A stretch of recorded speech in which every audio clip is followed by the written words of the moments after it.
Oke. Assalamualaikum Pak Agus. Waalaikumsalam Ibu Iva. Apa kabar nih Pak Agus? Alhamdulillah kabar-kabar sehat. Mudah-mudahan Bu Iva juga sehat-sehat. Alhamdulillah sehat-sehat juga Pak. Terima kasih Bu Iva ya sudah menyempatkan waktunya. Saya ada yang ingin saya bicarakan ini. Oh iya Pak, silakan Pak. Apakah ada yang ingin Pak Agus cerita-ceritakan? Silakan, monggo. Saya juga kebetulan ini sedang free, sedang santai-santai saja. Tidak ada kegiatan. Iya, eh, sejujurnya gini Bu ya. Saya tuh sedikit merasa tegang gitu. Jadi beberapa tantangan sebagai pendidik yang kompeten itu membuat saya ingin mencari solusi yang efektif lah gitu.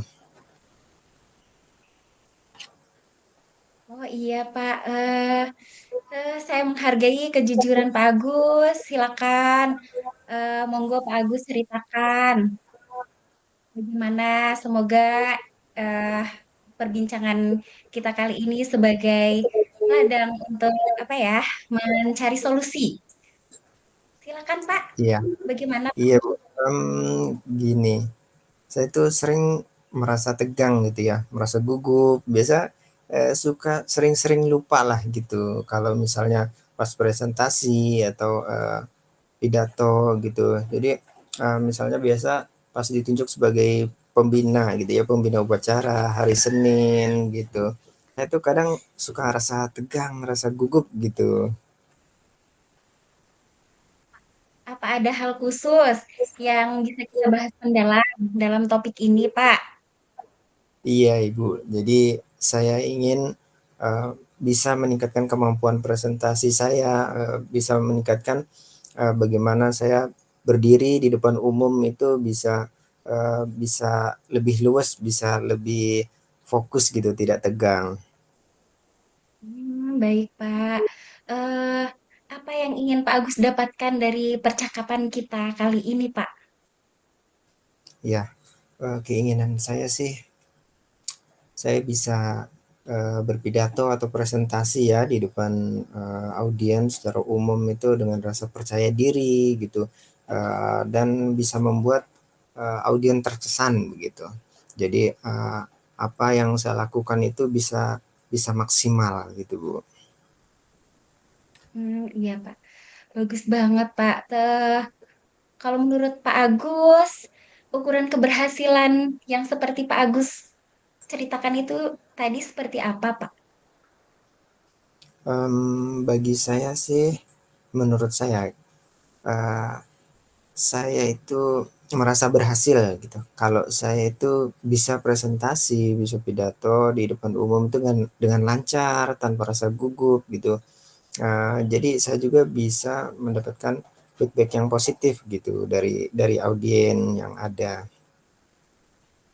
Iya, oke oke Pak. Terus apa yang membuat Pak Agus merasa kesulitan gitu dalam presentasi? Mengapa sampai gugup, lupa kata-kata? Iya. Jadi terkadang saya itu merasa kesulitan itu ketika saya itu apa namanya, lupa gitu ya. Ketika saya lupa kata-kata yang sudah saya susun gitu, karena mungkin karena ibaratnya seperti demam panggung lah ya, di depan Iya umum Pak. gitu misalnya, melakukan presentasi atau menjadi pembina atau menjadi apapun yang ditunjuk di depan umum tuh kadang lupa kata-kata yang disusun gitu karena perasaan deg-degan gitu. Jadi gugup itu yang membuat saya rasa kurang nyaman. Oh iya Pak. Wah, coba ceritakan lebih lanjut Pak. Bagaimana perasaan Bapak yang muncul? Apa yang mempengaruhi hal itu semua begitu Pak?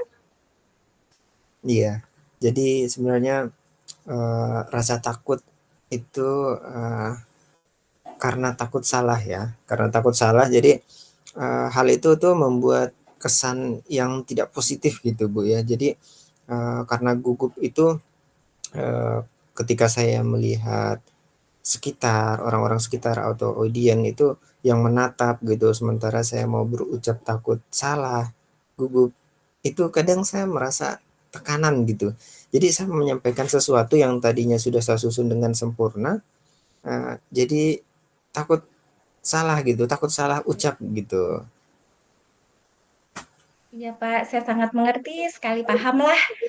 Terus bagaimana Pak Agus menghadapi situasi tersebut? Iya, jadi ya yang selama ini sih saya tetap berusaha untuk tenang ya, coba berusaha untuk tenang, coba tetap berusaha untuk fokus gitu. Meskipun masih muncul rasa tegang gitu dalam diri saya. Jadi saya pingin itu mendapat bimbingan yang bisa membuat saya itu lebih merasa tenang, fokus, pede gitu kalau di depan umum gitu. Bisa bercerita kemudian eh, apa namanya, bisa bisa didengar, bisa mendapat dukungan lah gitu dari orang sehingga saya bisa menghadapi tantangan rasa rasa gugup saya ini. Wah, luar biasa sekali Pak Agus. Kita akan bersama-sama Pak ya mencoba mencari solusi mengatasi hambatan ini. Apa ada hal lain yang ingin Pak Agus tambahkan? Saya sih hanya ingin bisa lebih percaya diri sih saat tampil di depan umum gitu, dan ya saya yakin dengan, coaching kali ini, dengan percakapan kali ini, saya bisa mendapatkan solusinya. Ya, baik Pak. Sekarang mari kita merancang rencana aksi ya Pak ya. Apa rencana Pak Agus dalam mencapai tujuan presentasi yang Pak Agus inginkan? Apa yang harus disiapkan untuk itu? Terus apa ada ide atau gagasan apa untuk hal ini? Begitu. Saya sih terpikirkan beberapa hal sih, Bu, ya. Jadi, saya rencananya itu ingin mempersiapkan, materinya gitu sebelum saya tampil di depan umum, baik itu presentasi atau apapun. Intinya saya ingin mempersiapkan materinya dengan baik gitu sebelum memulainya. Hmm. Luar biasa sekali Pak Agus. Salut saya. Terus apa ada lagi Pak? Mmm, Selain solusi saya itu, rasa apakah sih ada solusi iya, lain? saya sih merasa sepertinya nonton-nonton, YouTube ya, mungkin video orang bagaimana berpidato, orang berpresentasi dengan baik, mungkin itu bisa juga, membuka pikiran saya bagaimana supaya saya bisa jadi, seorang yang bisa fokus, tidak gugup gitu saat di depan umum. Baik, Pak. Luar biasa sekali. Memang kita harus memanfaatkan zaman sekarang sudah zaman modern ya, Pak ya. Kita bisa cari referensi seperti yang Pak. Eh, baik, apa ada lagi, Pak? Solusinya selain itu? Iya, selain mempersiapkan bahan kemudian nonton di YouTube, saya rasa sih, saya perlu berlatih sih, Bu, ya. Saya perlu berlatih di depan cermin gitu ya. Jadi supaya saya bisa, apa namanya, apa namanya, latihan apa yang akan saya katakan, tapi saya Hmm. bisa melihat diri saya sendiri gitu, bagaimana kesiapan saya gitu. Dan juga mungkin saya perlu, minta tolong teman sih supaya bisa melihat saya, biar saya bisa dapat feedback yang positif lah dari teman. Wah, luar biasa sekali Pak Agus ini. Terus dari solusi-solusi yang sudah Pak Agus sebutkan tadi, apakah ada eh, prioritas, solusi prioritas yang ingin Pak Agus atau solusi utama yang ingin Pak Agus gunakan dalam merancang aksi ini? Saya rasa sih yang ingin saya prioritaskan itu, ini Bu ya, saya perlu mempersiapkan materinya dengan baik, kemudian saya tuh berlatih di depan cermin gitu. Karena saya yakin sih bahwa pondasi yang kuat ketika kita, melakukan presentasi atau di depan umum, itu dengan materi yang sudah kita siapkan, dengan latihan yang, terus-menerus itu sepertinya akan membuat kita terbiasa, yakin, dan tidak merasa gugup gitu. Karena kan sudah latihan, jadi sudah yakin gitu, tidak takut salah-salah lagi. Betul sekali, Pak. Apa strategi yang Pak Agus gunakan untuk mencapai tujuan presentasi Pak Agus ini? Saya akan mencari referensi materi presentasi yang baik ya Bu. Jadi ketika saya mau maju untuk berpidato atau berpresentasi, saya harus mencari materinya dulu ya. Saya susun dulu dengan baik, kemudian saya persiapkan slide presentasinya dengan baik, kemudian saya berlatih bisa fokus juga pada intonasinya atau gerakan tubuh gitu supaya bisa mantap lah gitu. Nah, dari situ juga saya perlu latihan dengan meminta bantuan rekan untuk dilihat supaya saya bisa mendapatkan feedback konstruktif untuk memperbaiki diri saya dalam kesiapan gitu, dalam fokus ketika berpresentasi. Luar biasa sekali Pak Agus ini. Em, Menurut saya itu langkah-langkah yang sangat baik. Yang pertama, eh, apa ya, menyiapkan presentasi dengan baik, dengan menarik itu menurut saya sudah sangat luar biasa. Eh, Baik, sekarang apa komitmen Pak Agus terhadap rencana aksi yang Pak Agus buat? Iya, saya berkomitmen untuk mempersiapkan materi presentasi dengan baik mulai besok. Jadi saya mulai mencari referensi materi yang baik. Kemudian lusanya saya mulai berlatih di depan cermin. Jadi mulai mulai latihan terus dan juga nanti sekalian juga minta tolong teman untuk supaya bisa dilihat lah supaya bagaimana feedback positif dari teman. Iya, baik, Pak. Eh, Bagaimana sih Pak Agus memastikan ini bisa berjalan dengan baik? Terus siapa dan apa-apa yang dapat membantu Pak Agus dalam menjaga komitmen ini? Siapa yang perlu dimintain dukungan? Ya, jadi saya rencanakan mulai besok akan menyiapkan mencari referensi. Jadi saya rasa sih orang yang dapat saya mintai bantuan itu rekan sejawat sih ya di sekolah gitu. Betul. Dan juga saya mungkin perlu berkomunikasi dengan kepala sekolah gitu sebagai mentor. Jadi uh, ya supaya membantu saya lah dalam dalam proses berlatih gitu. Jadi saya percaya sih dukungan dari rekan guru, dari kepala sekolah itu bisa jadi pendorong motivasi dan pemantik perbaikan diri saya.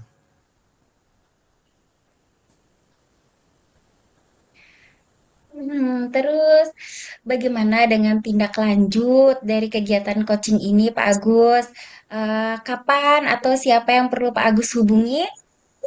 Apakah ada? Iya, iya. Mulai besok saya mulai mempersiapkan materi dan saya mulai berlatih. Juga uh, saya meminta tolong rekan dan mentor untuk saya bisa terus meningkatkan kemampuan presentasi saya. Oke, baik Pak Agus, luar biasa sekali. Terus apa yang bisa disimpulkan dari sesi ini, Pak Agus? Kita sudah duduk-duduk nih, tadi santai-santai sampai hampir mau 15 menit. Apa yang bisa Pak Iya, Agus simpulkan? terima kasih Bu. Saya dari awalnya itu uh, merasa bingung uh, dengan saya yang gugup gitu demam panggung ya, tapi dengan percakapan kali ini saya merasa menjadi lebih tercerahkan.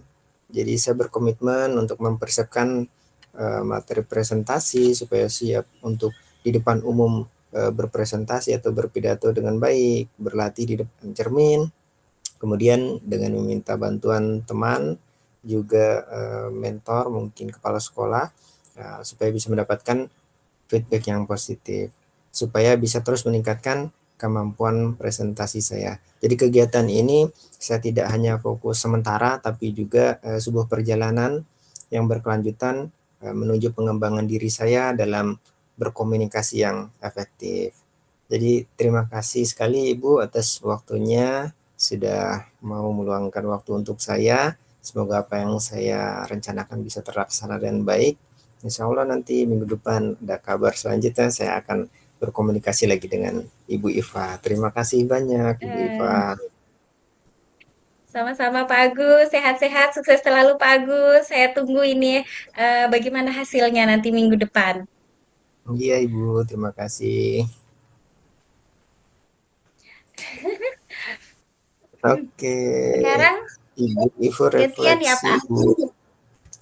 Refleksi dulu atau gantian Bu? Refleksi langsung. Atau mau gantian saja dulu? Iya, Gantian gantian aja dulu nggak dulu. apa-apa. Hmm, Oke, kalau gitu kita boleh. gantian dulu ya. Geser sedikit supaya agak apa ya? Kayaknya pencahayaannya kurang baik di situ. Oke, Oke, saya yang nyapa dulu ya. Boleh. ya. Hmm. Halo, Assalamualaikum Pak Agus. Ya, waalaikumsalam warahmatullahi wabarakatuh. Alhamdulillah. Gimana Apa kabar? kabarnya Ibu Iva? Alhamdulillah sehat Pak. Pak Agus apa kabar? Iya, alhamdulillah. Saya juga sehat-sehat ini, Ibu. Saya senang sekali nih ketemu Pak Agus di sini. Kebetulan lama loh Pak kita nggak ketemu ya Pak ya. Eh, Iya, Pak betul. Agus lagi sibuk nggak nih? Iya, kebetulan saya lagi santai-santai nih, Bu. Jadi, gimana-gimana nih? Nah, wah kebetulan sekali Pak. Saya kepingin lah duduk-duduk sebentar dengan Pak Bapak. Nggak lama lah, paling tidak ya 10 sampai 15 menit aja Pak. Ada yang pingin saya ceritakan Pak. Oh iya, oke, tentu boleh saja, Bu. Silakan. Mari, silakan. Apa yang ingin Ibu Eh, sampaikan? Iya Pak, terima kasih. Begini Pak ceritanya, eh kan sebentar lagi nih eh kita sudah dapat kabar nih bahwa mau ada kegiatan Hari Ibu Pak. Kita itu dari sekolah, setiap sekolah harus mengutus anak-anak itu lomba berjumlah tuh 7 orang Pak. Kebetulan saya dipercaya sama Ibu Kepsek untuk menjadi pelatih menari anak-anak Pak. Tapi saya bingung Pak, padahal saya tuh sudah hari-hari latihan. Tapi tuh ada beberapa anak tuh yang gak hafal-hafal. Aku tuh bingung, jadi rasanya gimana gitu. Hmm, oke, baik-baik. Jadi, pertemuan kita percakapan kali ini, eh, Ibu ingin membicarakan tentang anak-anak kurang fokus ya. Jadi, apa sih tujuan Ibu Iva dengan percakapan kita kali ini? Saya sih hanya ingin mendapat solusi, Pak, dari permasalahan saya ini, Pak. Oke, Saya selain soalnya ingin mendapatkan bingung. solusi, ya, selain ingin mendapatkan solusi, ada lagi enggak yang ingin Ibu sampaikan untuk Tidak ada pertemuan sih, kali ini? Pak. Saya hanya ya, saya hanya ingin berhasil begitu ngajarin anak-anak menari untuk mengikuti lomba di Hari Ibu nanti, Pak. Soalnya saya tuh sudah dikasih kepercayaan sama Ibu Kepse, kalau misalnya anak-anak tuh nggak hafal, nanti bagaimana saya jadi merasa, bagaimana Pak? Ya Allah Pak, aku bingung rasanya Pak. Oke, oke, ya baik. Gini, coba Ibu Iva ceritakan bagaimana perasaan Ibu Iva sebagai seorang guru yang sudah dipercaya kepala sekolah ya untuk melatih menari anak-anak. Saya rasanya sebenarnya ya kalau dibilang senang, aku senang sekali Alhamdulillah. Saya diberi kepercayaan sama Ibu Kepsek untuk melatih anak-anak begitu. Tapi ya itu Pak, sebenarnya saya tuh sedih banget Pak. Apa ya, saya merasa Anda berhasil begitu Pak sebagai guru yang melatih anak-anak menari Pak. Jadi kadang saya merenung sendiri bingung, pengen curhat, tapi curhat sama siapa Pak? Iya, oke Bu, saya mengerti gimana perasaan Ibu. Jadi eh, apa ada lagi kira-kira yang membuat Ibu Iva merasa sedih atau merasa nggak berhasil gitu sebagai seorang pelatih menari karena Ibu Iva sebenarnya kan sudah mencoba ya untuk melatih terus anak-anak cuma kok anak-anak nggak hafal-hafal gitu. Ada lagi nggak yang membuat Iya, Ibu Pak. merasa sedih? Sebenarnya nggak ada sih, Pak. Hanya itu saja, Pak. Anak-anak yang belum hafal tuh kalau latihan tuh hanya main. Jadi anak-anak tuh kurang fokus mungkin ya. Makanya mereka bermain terus, nggak memperhatikan saya. Padahal sudah sampai keringatan nih saya di depan ngajarin anak-anak menari. Bahkan mereka biasa tuh ganggu temannya yang itu, yang sudah lagi fokus, dia ganggu lagi, Pak. Iya, iya, iya. Itu, Memang Pak. namanya dunia anak-anak memang selalu suka bermain ya, Bu, ya. Jadi Ibu Iva tadi mengatakan anak-anak itu suka nggak fokus. Menurut Ibu Iva, anak-anak yang nggak fokus itu yang seperti apa sih? Ya itu Pak, dia tuh bermain terus Pak, makanya jadinya dia tuh dalam latihan narinya nggak hafal-hafal Pak, gitu sih. Oke, oke.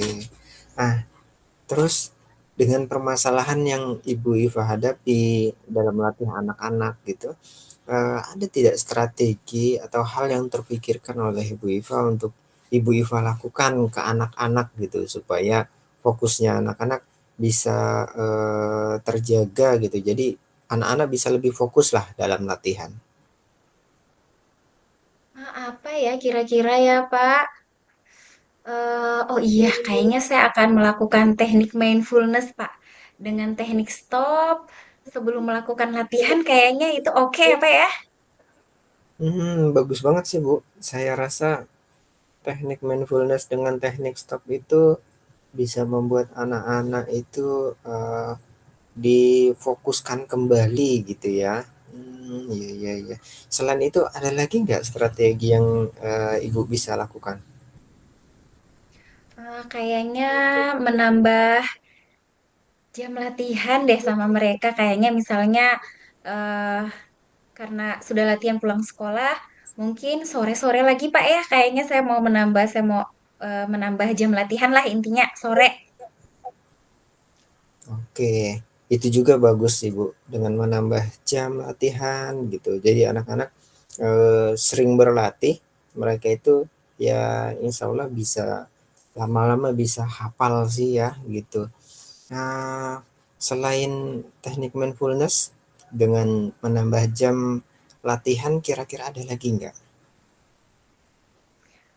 Apa ya kira-kira ya? eh Kayaknya saya membuat video deh Pak. Kayaknya saya menari, terus saya rekam nih Pak.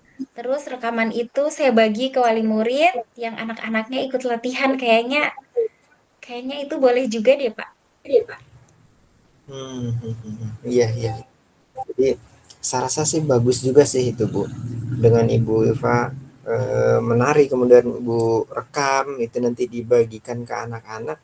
Jadi di rumah nanti ibu-ibunya orang tuanya itu bisa melanjutkan lagi latihan. Ya mungkin namanya anak-anak di sekolah itu ketemu teman-temannya disuruh belajar malah pada mainannya. Nah, jadi bagus juga sih. Nah, menurut Ibu Iva dari beberapa hal yang menurut Ibu menjadi strategi, kira-kira mana hal yang Ibu mau fokuskan gitu, yang menurut Ibu paling baik yang Ibu akan lakukan?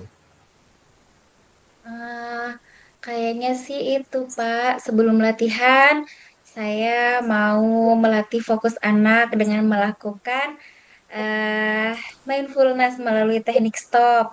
Kemudian saya juga akan merekam merekam saya sedang menari, terus saya kirim video menari itu ke wali murid.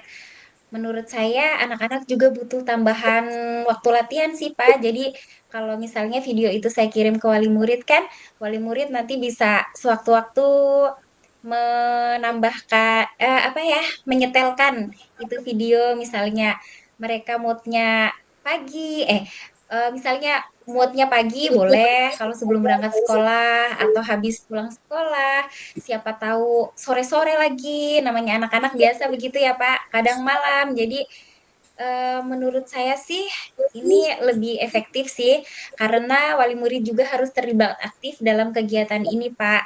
Eh, jadi mama-mama bisa sambil melatih anak-anak di rumah begitu Pak. Betul sekali Bu. Jadi memang Dengan membuat video seperti itu bisa lebih fleksibel gitu. Jadi orang tua di rumah juga bisa fleksibel untuk mengajarinya. Mungkin anak-anak fokusnya atau dia lagi moodnya gitu mungkin pas di rumah bisa jadi. Luar biasa sekali ya Bu Iva. Jadi kira-kira kapan nih Ibu Iva mau lakukan rencana aksi ini Bu? Harusnya sih secepatnya, Pak. Insya Allah besok barangkali saya akan mulai berkoordinasi. Yang pertama sama Kepsek, terus insya Allah lusa saya akan melakukan aksi ini, Pak. Saya nanti pulang besok setelah berkoordinasi dengan Kepsek, pulang sekolah, saya bikin video, kemudian saya kirim ke wali murid melalui WA, Pak. Oke, semoga lancar ya Bu Iva nanti rencananya. Terus menurut Bu Iva apa sih ukuran keberhasilan dalam rencana ini? Menurut saya sih ukuran keberhasilan aksi ini yaitu Pak, anak-anak bisa fokus dalam latihan, kemudian hafal tariannya Pak, variasi-variasinya Pak. Terus karena sudah tidak lama lagi Pak, dan yang terpenting juga sih itu anak-anak harus bahagia Pak. Betul sekali Bu. Jadi memang anak-anak apalagi dalam tahap fondasi itu memang yang penting mereka bisa bahagia saat mengikuti pembelajaran. Oke, terus kira-kira siapa yang bisa membantu Bu Iva ini dalam kelancaran rencana aksi ini Bu? Yang pertama sebenarnya yang sangat membantu saya untuk kelancaran aksi ini yaitu Pak, itu anak-anak yang mengikuti lomba menari itu, kemudian kepala sekolah, rekan sejawat, dan juga itu mama-mama wali murid juga saya libatkan aktif dalam aksi ini Pak. Oke, siap-siap. Nah, sekarang menurut Bu Iva apa komitmen Ibu terhadap rencana aksi yang sudah Ibu buat? Komitmen saya sih saya sadar saya nggak bisa melakukan komitmen ini sendiri ya Pak. Saya butuh bantuan orang tua, butuh bantuan Kepsek, wali murid, dan anak-anak tentunya. Eh, Mulai besok saya akan sebelum latihan saya akan melakukan teknik stop supaya melatih fokus anak, supaya dalam latihan anak-anak bisa lebih fokus. Terus apa lagi ya Pak? Eh, Terus iya tadi membagikan video sama mama-mama supaya mama-mama tuh bisa melatih anak-anak di rumah waktu begitu. Oke, iya. Jadi untuk menjaga komitmen Ibu ini eh, apa saja dukungan yang Ibu perlukan atau mungkin siapa yang perlu Ibu hubungi? Hmm, Untuk kelancaran aksi ini sih yang terutama saya membutuhkan dukungan dari kepala sekolah Pak, dari rekan sejawat, dukungan dari wali murid juga. eh Ya semua warga sekolah lah Pak intinya Pak. Iya, oke, luar biasa Bu ya. Jadi eh, dari percakapan kita kali ini, apa yang Ibu Iva simpulan dari sesi percakapan kali ini Bu? Insya Allah mulai besok kayaknya saya akan berkoordinasi kepada kepala sekolah. Sebelum latihan saya akan melakukan teknik mindfulness itu dengan teknik stop, Pak. Terus juga supaya melatih fokus anak-anak ya, Pak. Terus membagikan video rekaman menari sama wali murid. Terus supaya mama-mama tuh bisa ngajarin anaknya sewaktu-waktu. Kemudian juga eh nanti semoga pada saat lomba anak-anak tuh bisa hafal, bisa mendapatkan yang terbaik, begitu Pak. Supaya saya jadi merasa bangga, maksudnya apa ya? Enggak yang seperti tadi saya ceritakan sama Pak Agus, saya tuh sedih, saya tuh merasa bagaimana begitu karena saya sudah dikasih kepercayaan ini. Begitu. Jadi ya mudah-mudahan semuanya berjalan lancar. Terus insya Allah nanti saya akan kabarin Pak Agus lagi setelah tahu hasilnya nanti bagaimana ya Pak. Mudah-mudahan anak-anak sudah akan lebih fokus. Terima kasih sekali waktu ini Pak Agus sudah kasih saya waktu kesempatan. Padahal yang gak lama lah 10 sampai 15 menitan saja, tapi saya sudah mendapatkan solusi tuh Pak dari permasalahan saya yang awalnya saya tuh bingung, galau gitu, kepingin cerita sama siapa begitu. Alhamdulillah saya ketemu Pak Agus di sini. Terima kasih sekali Pak Agus. Semoga Pak Agus sehat-sehat ya Pak ya, murah rezekinya, sukses dan bahagia selalu bersama keluarga ya Pak. Amin.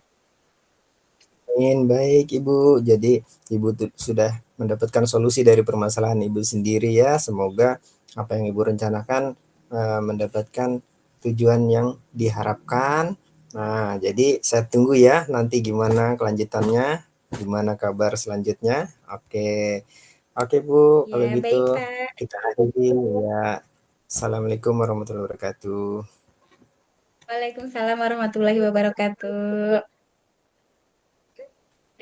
Alhamdulillah. Oke, kita refleksi Bu, yang refleksi dari saya dulu ya, dari saya dulu silakan Ibu merefleksi saya tadi. Sebagai coach, ya, saya Iya, merefleksi Ibu Bapak sebagai sebagai coach. coach. Ibu sebagai coach. Iya,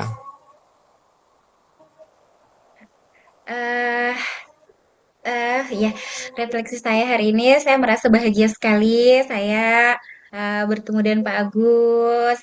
Terus Pak Agus sudah membantu menuntun saya barangkali itu tadi dari yang saya kebingungan sampai akhirnya saya mendapatkan solusi dari permasalahan saya sendiri. Jadi terima kasih Pak Agus luar biasa sebagai coach.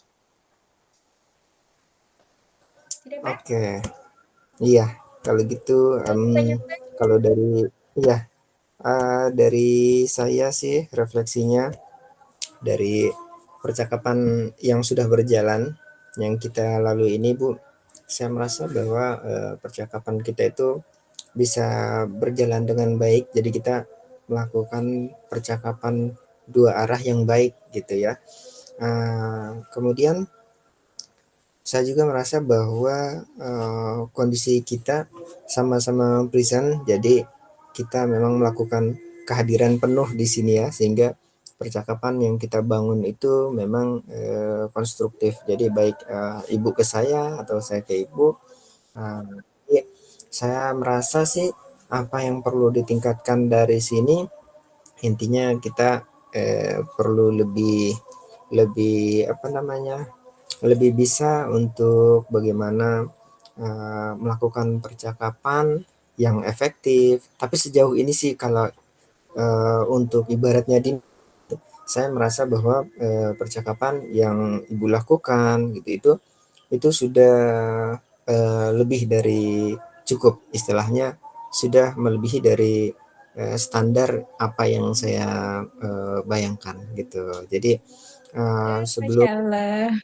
ya gitu, karena sebelum mungkin dalam sesi latihan kemarin itu masih agak canggung, agak gugup bagaimana, tapi yang kali ini saya rasa sudah lebih lah, lebih. Jadi di luar ekspektasi saya. Jadi ini seperti percakapan memang terbangun dengan baik gitu. Nah, jadi saya rasa sih itu semoga kita bersama-sama bisa meningkatkan eh, untuk bagaimana kita bisa berkomunikasi yang efektif. Amin, amin. Terima Iya. kasih Pak Agus. Oke, saya tadi ini audio saya agak bermasalah tadi. Ternyata ini. Tapi untungnya jaringan bagus ini tadi. Saya sempat ragu tadi. Hujan petir soalnya. Untung tidak memakan Iya waktu Pak, banyak sama juga Pak. tadi. Iya. Jam berapa kita kembali ya? Tadi malah saya belum sempat ikut waktu masih Bapak bicara. Soalnya saya enggak berani Pak dekat-dekat laptop. Soalnya banyak sekali lab, banyak gunturnya besar-besar, takut. Iya. Saya makanya saya cabut cas laptop. Jadi saya nggak berani juga. ngecas laptop pas guntur-guntur tadi. Mhm. Ini, Mm-mm. Masih hujan di Ibu SBA, Pak? iya, barusan mulai reda ini. Iya sama Gimana berarti. heeh, Ibu Ibu Eva gimana perasaannya pas di coaching? Perasaannya senang sih Pak, maksudnya apa ya? Ternyata saya tuh sampai bilang sama Masku, Mas aku tuh deg-degan terus tuh Mas. Ingat-ingat waktu itu aku mau praktek coaching dengan Pak Agus begitu. Baru katanya Mas bilang, "Nda nanti kalau sudah berjalan itu, Nda itu," begitu. Ternyata pas hari ini, Mhm. iya betul-betul lebih mengalir apa adanya. Padahal waktu kita sesi latihan tuh bener-bener saya tuh yang gak paham. Jadi eh kemarin juga sih sempat itu nonton videonya Mbak Dita karena saya merasa kayak Pak Bambang itu luar biasa ya. Pak Bambang kalau nggak salah lalu yang mengakui dia hanya menyekip video itu. Sebenarnya lalu saya nggak skip sih Pak, cuma saya tinggal nyapu. Jadi sama aja. Iya, kira-kira Jadi begitu sih, nggak di-skip, cuman ditinggal saya juga nggak di-skip, cuma ditinggal mandi gitu. Iya, jadi, iya, jadi pada saat kayak ternyata tadi pas kita sudah tadi ternyata pas kita sudah berjalan ya sebenarnya mengalir aja sih begitu. iya, Ya itulah sebaiknya seperti sih yang memang ya kita kan menggunakan alur tirta, tirta kan air, betul Pak. iya, jadi memang menurut saya sih begitu.